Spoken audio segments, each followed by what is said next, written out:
Commander Swift has kept us apprised of your recent activities. You've made great strides towards quelling the violence.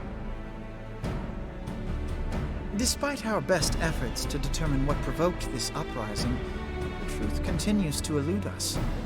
Have you uncovered aught which might shed some light on the mystery?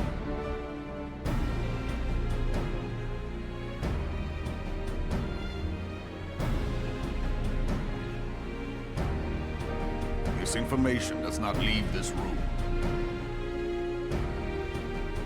The Syndicate's decision to reject the Doman refugees' appeal for asylum had lasting repercussions. A number of those displaced by the calamity claimed it was proof of a policy of discrimination. Together with a group of Alamegan refugees, they organized a series of demonstrations to protest against the Sultanate.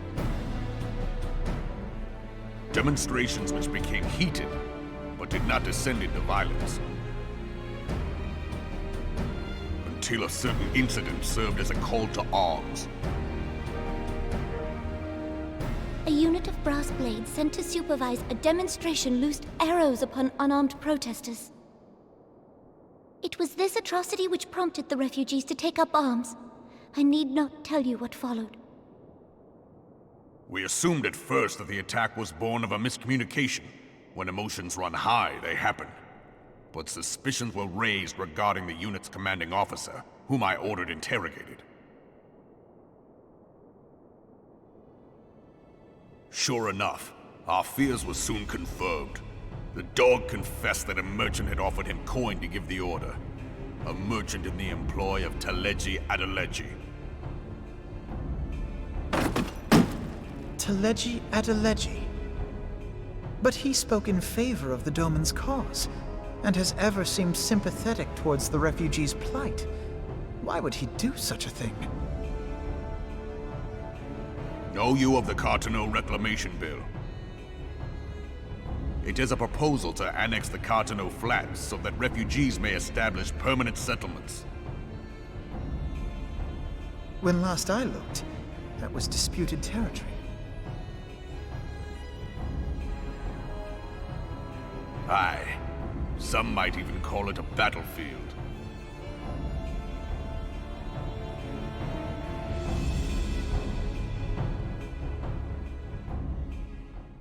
The destruction wrought by Bahamut was greatest at the Cartano Flats. That much is common knowledge. What is less well known is that his rampage laid bare ancient Alagon ruins, of which no record existed.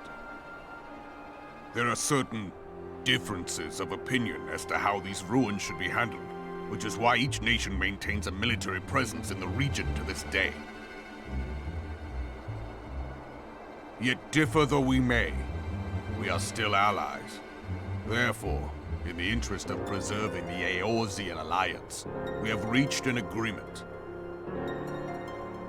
Any conflict which may arise during the course of military exercises in the region shall have no bearing on relations between our nations.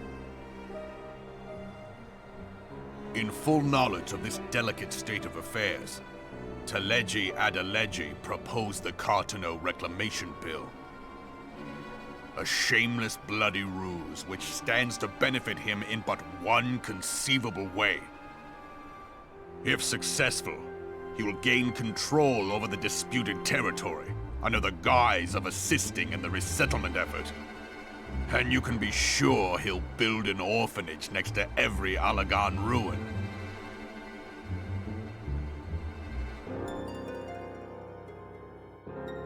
The man would threaten the unity of the Eorzean alliance and risk countless lives for personal gain. He walks a path all his own, independent of any faction and beholden to none of his fellows on the Syndicate. By inciting the less fortunate to violence, he hopes to convince others that the Cartano Reclamation Bill is the only viable solution. His sympathy for the plight of the Domans was not but posturing to gain credibility with the refugees. Of that there can be no doubt.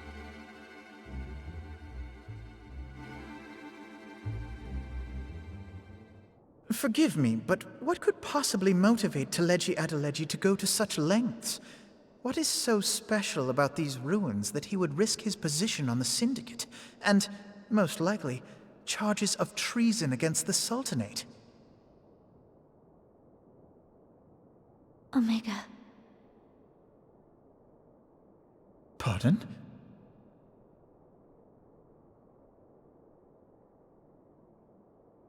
An Oligon monstrosity, not unlike the Ultima weapon. Mayhap larger, we know not. It has yet to be fully excavated. Oligon inscriptions indicate that it was created to fell Bahamut himself. If accurate, it might explain why Nail Van Darnus chose to bring the Red Moon down upon the Cotonou Flats. Given the ends he went to ensure Eorzea's annihilation, destroying the one weapon which could stay the Elder Primal may well have seemed like good sense. When first I bore witness to the power of the Ultima weapon, I doubted the evidence of my senses. And now you tell me there is another such weapon, one which could contend with Bahamut. Bahamut! Aye, we were skeptical ourselves. Truth be told, until the Ultima weapon's existence came to light, we thought the inscription had been mistranslated. At present, Omega is more akin to a fossil than a tool of war, having long since ceased to function. As such, its true potential cannot accurately be gauged. However, if someone were to restore it, as the Garleans did the Ultima weapon, I have little doubt that he would wield untold power. Power enough to subjugate Uldar like as not, and the rest of Eorzea besides, which is doubtless why Teleji Adeleji yearns to have it. That he should aspire to world domination. He who has ever walked 2 paces behind Lord Lolorito in matters of commerce. 'Tis in acknowledgement of his own limitations that he seeks this power. Woe betide us all should we allow him to have it.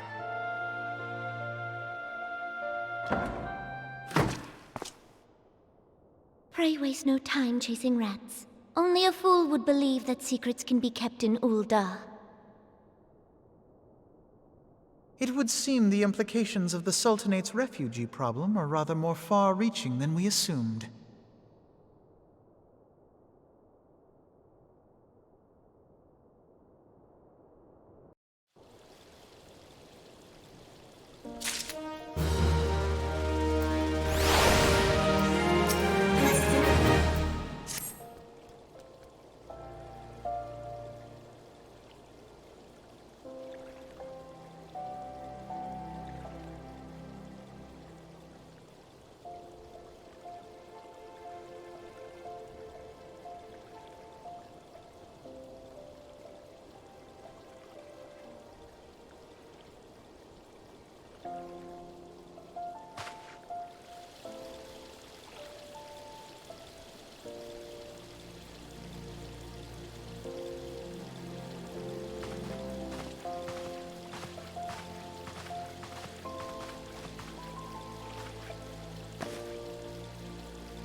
Scions of the Seventh Dawn, on behalf of the people of Gridania, I bid you welcome.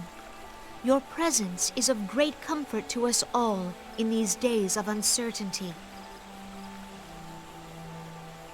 I summoned you here to share tidings of a most urgent nature. But a short while ago, the great elemental spoke, and his voice was clarion in its intensity. Ramuh is returned unto the forest. Scarce had his words ceased to echo in mine ears when we were visited by an emissary from Little Solace.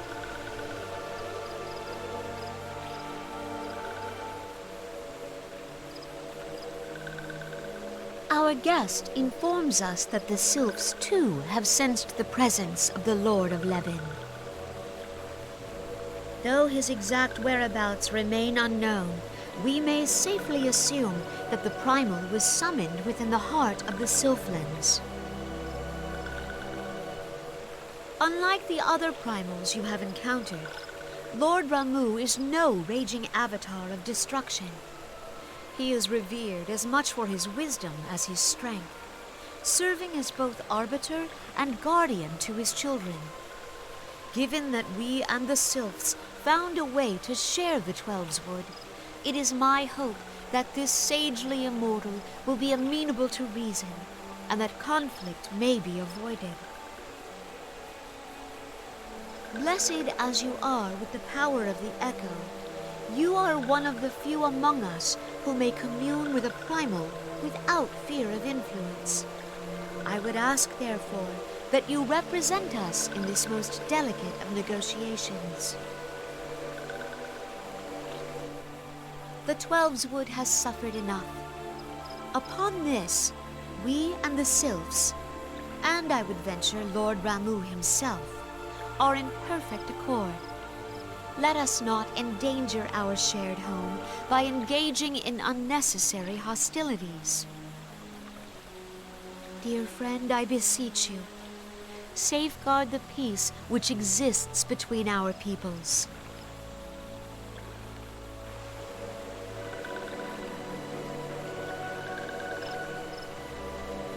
You have my thanks.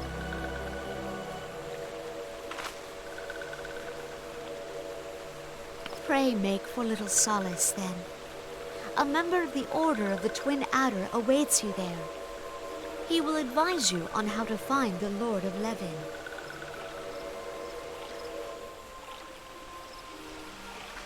An ill wind blows through the forest. Yet, it is not only the Twelveswood that flinches at its coming. All the lands of Eorzea shiver in dread anticipation. Have care.